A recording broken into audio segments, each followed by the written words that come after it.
Here's where most people missed it. Now, you think that everybody is trading the market the same way you are trading the market. You're using the general indicators, MACD, MACD, RSI, and you think that, well, everyone is practically using, yeah, you may be right, everyone is practically using that same indicator, but people are using more and more sophisticated insider tools. Now, here is one of the indicators that you could use to analyze both your crypto market and your forex market, as long as that market is available on TradingView. TradingView is a website where you can access both forex market and crypto market. Your favorite forex market like 𝗕𝗜𝗡𝗔𝗥 and other forex market are available right there. Your favorite crypto exchanges like MEXC, Binance, and they are all there.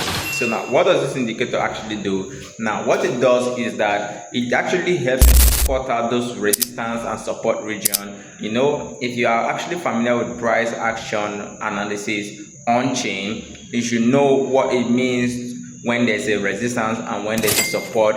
But most people don't really know how to spot this. This indicator helps you to spot that. But that's hold on for the best part.